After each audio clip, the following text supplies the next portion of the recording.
Tomb Raider Legend. After the critical failure of the Angel of Darkness, Eidos Interactive gave the franchise to a new development team, and in 2006, crystaldynamics released the first game of a new trilogy. It received praise for its return to form and went on to win multiple awards. In this video, I've managed to put together as many Easter eggs, references, and any other points of interest that I can find. And if you do enjoy this video, please show your support by subscribing, liking and sharing this if you want to see more content like this. Now it's time once again to go with Lara Croft on another perilous adventure.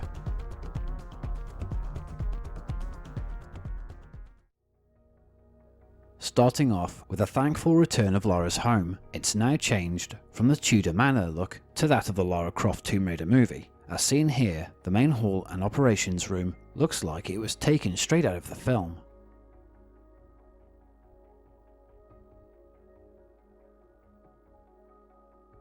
By the right of the main hall stairs is a large painting showing the human Cain, before he became a vampire, from the Legacy of Cain Defiance, which is another Crystal Dynamics game.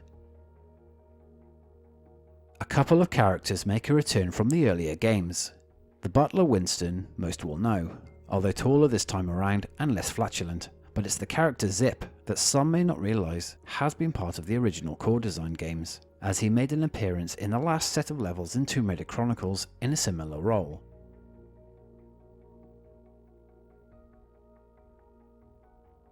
Lara's wardrobe doors have images of skulls on them that are a nod to the skull design on Angelina Jolie's belt buckle from the film.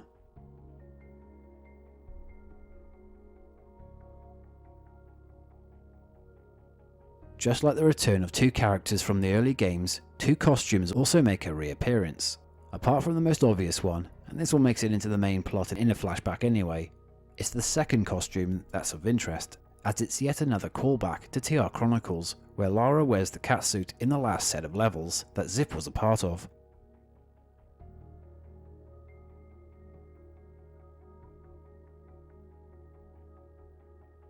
Another homage to the original games, besides characters and costumes, is Lara's ability to not only dive, but still do the classic handstand that still doesn't really have any purpose in the game, but it does look cool.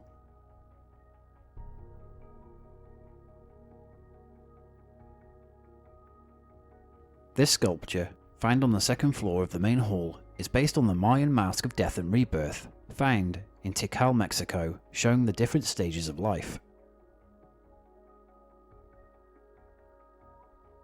The relief on the ground floor is of Anubis, who is a god from ancient Egypt represented with a head of a jackal, and, like all of the exhibits in the main hall, are based on their real-life counterparts.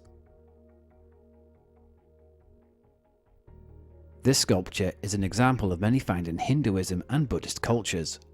They are called Aspara, who are meant to be a kind of supernatural female spirit. This example is from a temple in Cambodia. These look like Buddha bells, blessing feng shui, or in English, blessing wind and water, which in Chinese culture are two elements associated with good health, so having one in your home can bring good fortune. As a side note, for the keen-eyed Tomb Raider fans, you might notice that each exhibit are subtle nods to the original game's locations: Greece, Egypt,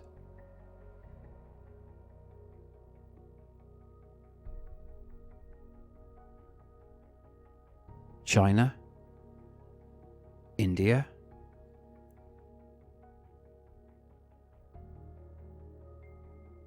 Cambodia, and Central America, a possible hint where Lara travels to in TR Underworld. Although this costume is pretty much just a recoloring of the catsuit, it's probably a deliberate choice of colour to homage the one worn by Angelina Jolie in her second TR film, The Cradle of Life.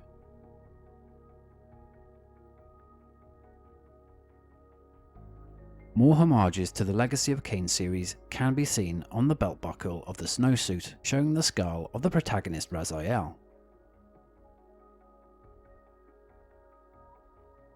In the swimming pool room, there are statues depicting a fish and a horse, which are both callbacks to the statues found on the fountains in the original Croft Manor of TR2 and 3.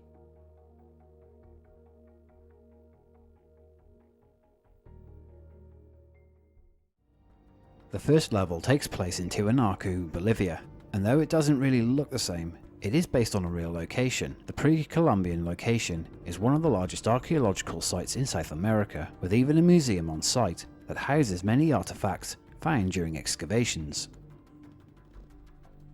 At the start in Peru, there's an opening in a yard behind this dummy. If you kick this football nearby into the opening, you'll hear this.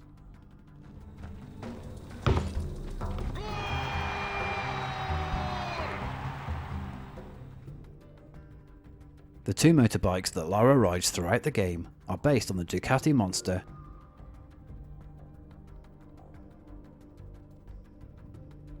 and the Ducati 999.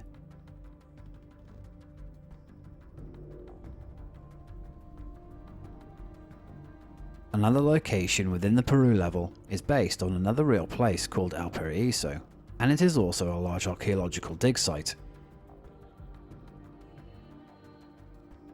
Spamming the dodge button will get Lara to do some impressive acrobatics, and even repeating this move often, you will get random responses from either Alistair or Zip. Sometimes she absolutely terrifies me. That was brilliant. I want to see that on instant replay.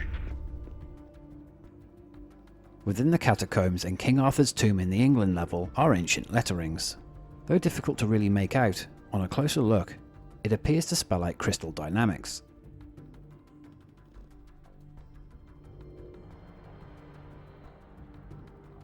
Probably one of the most well-known Easter eggs in TR Legend is within the finale level in Bolivia, where there are several boxes with the name Natla, who is the main villain from the very first 1996 game and in anniversary of this game's continuity. By completing the game, collecting all the gold rewards and beating all the time trials, you are given the cheat code for wielding the Soul Reaver. This sword is from the Legacy of Kain series.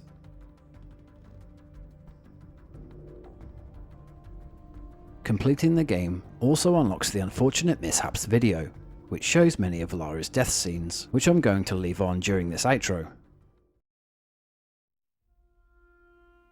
Hey guys, if you made it this far, thank you for watching and I hope you enjoyed it. If you haven't yet, please show your support by liking and subscribing to this channel, so you can stay up to date on future videos like this. I've uploaded my first Villains Corner video last week, so you can check that out if you want.